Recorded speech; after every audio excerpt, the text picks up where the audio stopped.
Hey guys, we are on the lake, and we are on the lake with the 135 today. Hey. So it is super harsh lighting today, so I'm gonna leave the pocket on auto settings.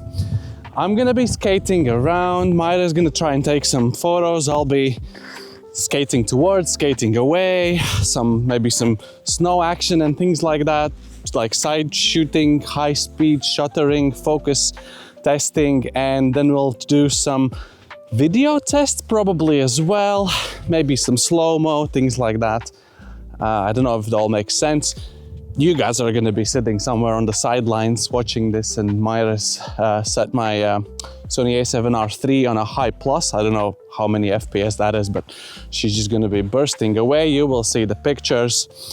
As I said, it is super harsh lighting, so I don't know if the exposure, I'll get it on point. I think the shadow is going to be too dark. Highlights are going to be blown out regardless, but we will be shooting everything full resolution. So that's 42 megapixels, high plus, F1.8 obviously, and something like that. I'm just going to place you in a nice spot that we haven't been yet, so it looks kind of nice.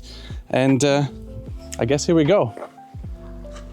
For the first few series of images, you're going to see moving me towards the camera in a nicely lit scenario where the sun is behind us, and the lens really didn't run into any of the focusing issues whatsoever. You can see here comes the second one, a little tumble, haha, hehe, funny, but the images are nice and sharp as you would expect.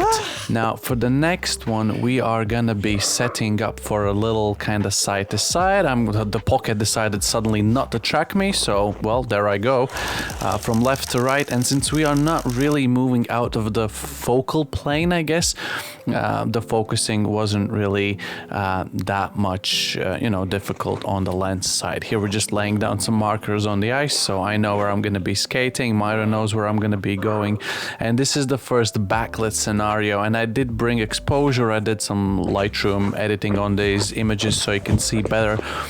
You will see flaring directly, obviously, in the sunlight, and you will see the struggle with focus. I have slowed down here some images, and you can see how it started out nicely, lost the focus quite drastically, like you wouldn't use those images at all.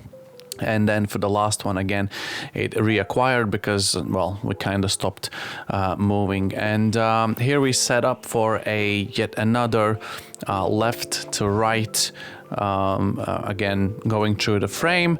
Following this should technically be easier because we're not changing the focal plane as much as we did when we were coming towards the camera. But again, we do need to remember we are in a backlit scenario, the sunlight straight in the lens. Again, I did some adjustments on these images, and you will see flaring, and you will see that we are not tack sharp. Starting from the 4th image to 4, 5, 6, something like that, we were out of focus, and then on the last one it was reacquired once again. So this is where we set up for the 4K 30 FPS video test. Everything was set to focusing fastest, focus responsiveness to the most responsive. And this is what it looked like. I was literally just skating the side light, so I don't think the lighting really mattered in this setup, but you can see occasionally the lens kind of hunting for the focus. And you will definitely see that coming towards the lens, because this is like a nice jogging speed. This is quite fast actually on the ice skates, and at the very closest focusing distance it kind of loses it, but like it's constantly like bringing the focus back. If you are getting away from the lens, as you can see, this speed, the closer you are to the lens, the more it kind of struggles again, but it tracks nicely all the way to the furthest point. And here we are coming back towards the camera, and the story is going to be pretty similar with how the focusing kind of tries to pull back, but it's slightly slower than you would probably like to.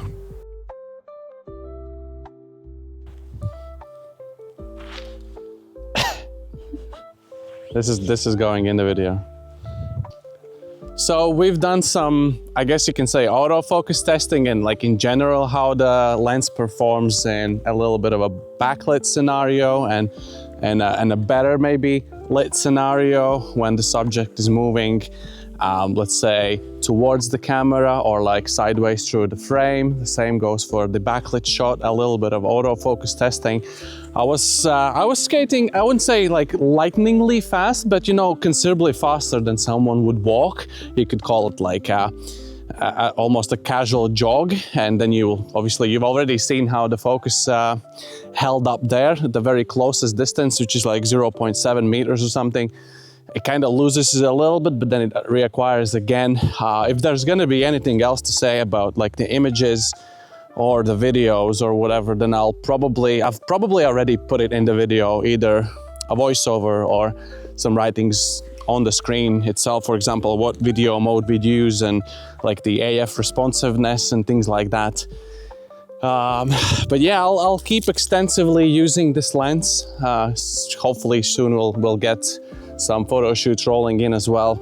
And honestly, I feel like I'll be using this all the time, because why wouldn't we? The sky is very clear.